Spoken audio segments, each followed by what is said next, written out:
Good evening, ladies and gentlemen. All I can say about my last video is wow, thank you guys so much for the support. And seeing as my audience has just about tripled since I made that video, all I can say to the new people is welcome to my channel. If you're very lucky, I might post a video every once in a while. I'd also like to make two small notes before we begin. Firstly, my Star Citizen investigation is indefinitely postponed for a long list of reasons. Sometimes you really just have to recognize a waste of time and go back to doing productive work.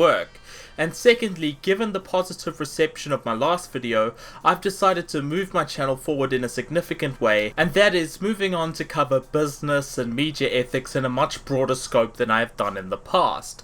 I'm done with just focusing on the gaming industry. As such, I've taken on the labyrinthine task of doing a series of videos on the controversial TPP agreements and other issues of politics, finance, and generally exposing the public to information that I consider worth everybody's time. Now, to the topic at hand, corruption and conflicts of interest in the independent game development scene. People have begged me since the start of the internet hashtag movement Gamergate to examine some of the conflicts of interest being uncovered by these so-called diggers of the movement. Up until now, I've resisted commenting, but now that I've been handed a shiny new pastebin from one of GG's digging luminaries, Robin Gale, it is finally time for me to look at one of these cases. So baby steps first, what is the IGF? Well, according to my super secret top-notch sources, the Independent Games Festival, aka the IGF, is a festival held every year at the annual Game Developers Conference, the next of which is set to take place next month.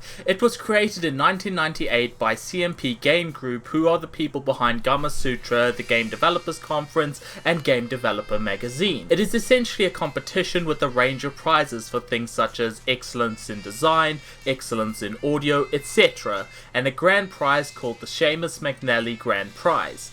Each of the smaller prizes are worth around 3 to 5k each, and the grand prize is worth 30k, though it used to be worth 20k back in the era which we're going to be talking about shortly. So it's basically an award show for the independent game development industry. So far so innocuous, but in terms of accusations of corruption, the IGF has a very long and checkered past if I'm going to be charitable. There have been numerous controversies surrounding the way in which the award show has been decided recently. In 2015, their chairman, Brandon Boyer, stepped down after a raft of allegations of conflict of interest on his part. A lot of these allegations came from a series of videos by a YouTube user called Camera Lady, which are collectively known as the Indefensible series, and I've linked the entire series down below if you want to watch some of it, though how much stock you want to place into it is entirely up to you.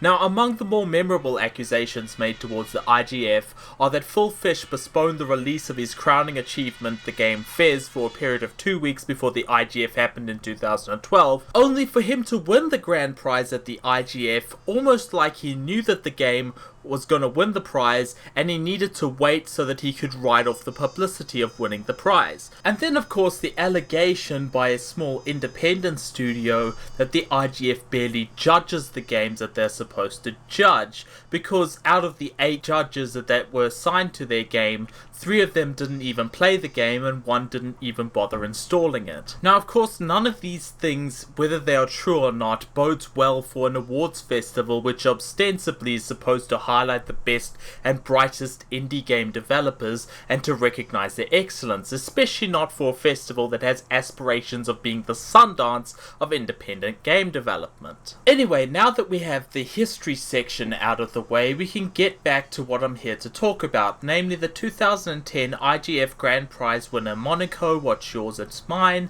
and the circumstances surrounding its winning the award. And before I get any deeper into this, I'd also like to add that this isn't a judgment on the game itself one way or another. The game could be fantastic. I've never personally played it, and given the response it's gotten, it most probably is a good game. That itself is really not the issue here, as I'm about to demonstrate. So before we move forward, we need to understand how the IGF runs. Essentially, the IGF has a large pool of judges who judge the competition, and that consists of a large cross-section of the game development industry.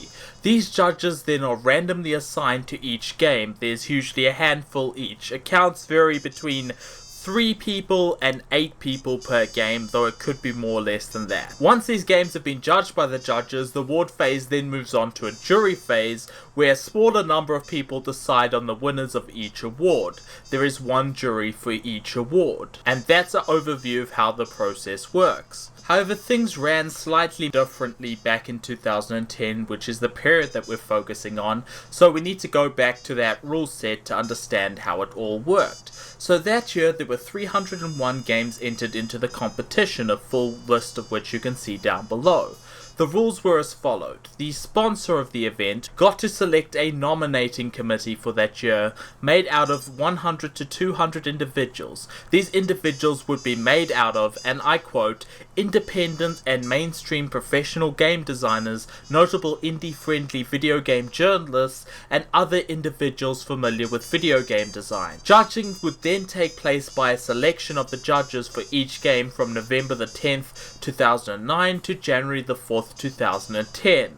The games would be judged on a number of criteria, and then the top 5 games in each criteria would go on to be finalist games. Then, the exact same pool of 100 to 200 judges would be put in charge of deciding the winning game in each category. They would have a month from January the 11th, 2010 to February the 11th, 2010 to judge all the winners in each category. The only other thing that's important about how it worked is that all of the judges for that year were anonymous, so a full list of them has never been published. Anyway, now that we have a framework for how the competition ran, we get back around to the meat of this video, which is going to be Andy Schatz and his game that he entered that year, Monaco. So Andy has quite big connections to the IGF, to say the least. One of Andy's previous titles had been nominated for a grand prize back in 2006, and he hosted the IGF award show in 2007, 2008 and 2009, right up until the year his game won. Andy Schatz is also connected to an organization I mentioned in my previous video called Indie-Fund,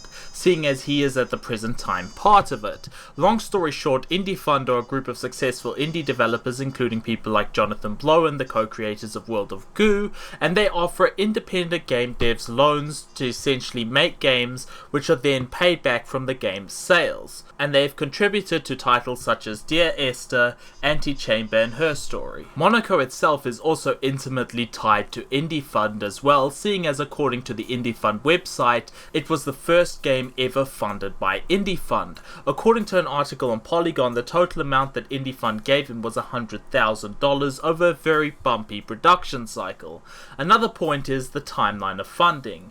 Indie-Fund began just before the submission period of the IGF that year in October 2009, and by March 2nd, 2010, in an interview with Ron Carmel of Indie-Fund, he stated that they had already funded several undisclosed games, one of which was obviously Monaco. There is no getting around that fact. So the game would have to have been funded within that window.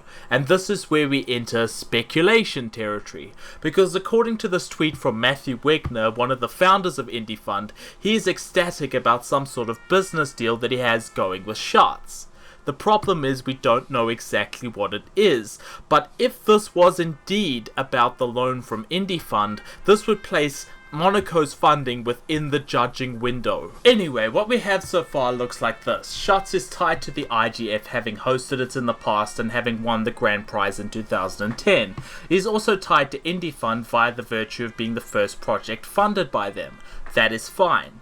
Things don't actually start to get interesting until you have people in the management at the IGF and in the voting block itself having direct financial ties to the organization that funded his game. So, as I said before, the judges for the IGF in 2010 were largely anonymous. However, according to a couple of news posts from the IGF website, 3 of the judges were Keely Santiago, Ron Carmel, and Phil Fish. Keely and Ron are both founding members of Indie-Fund, as I said earlier.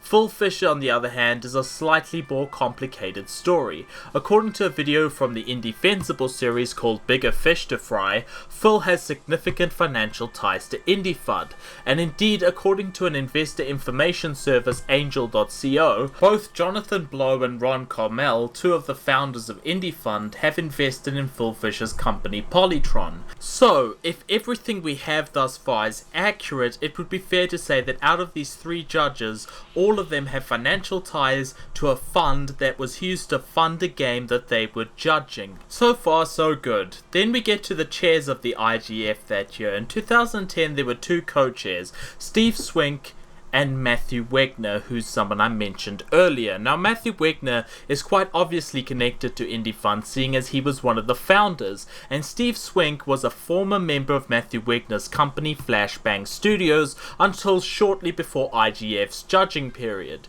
He also got seed capital from Flashbang when he was starting his own company. Now, all of that's great. You've got 3 judges with financial ties to the game that won, and a co-chair with the same financial ties as them. How is all of this a cause for concern? Well, that's where Matthew Wegner's role as co-chair really comes into play. You see, in his own words, he was responsible for designing the entry and judging system for the IGF that year. And so if you look at the bottom of this page, you'll see very clearly a credit spelling out that it was Wegner's company Flashbang who designed the tools used for judging the competition. So to summarize in plain English, the funding organization that Wegner was a part of invests a large chunk of cash into an indie game that happens to win at the festival of which he is a chair at, and was judged using tools that he designed. That's a nice coincidence. Now, of course, there aren't grounds here to accuse anybody of fraud, not in the slightest. Indeed, vote fraud on the kind of scale that we're talking about in the IGF would be quite an interesting task to pull off. All I'm doing here is simply pointing out a rather interesting coincidence. But that's all it is, a coincidence.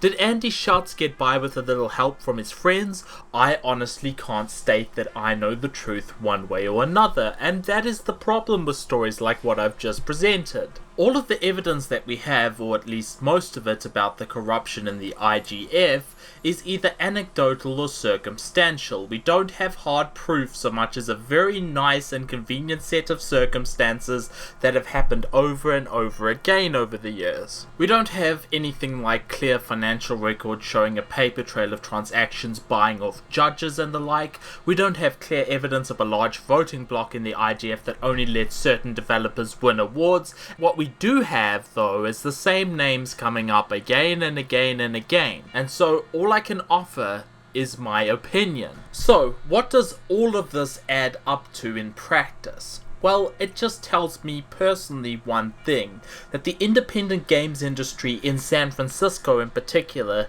is pretty much a closed system. Essentially, it's a nepotistic and incestuous system of who you know, not what you know. And this hermetically sealed system, which is the very inverse of a meritocracy, explains games with barely more interactivity than Wikipedia getting all of this unwarranted praise and attention.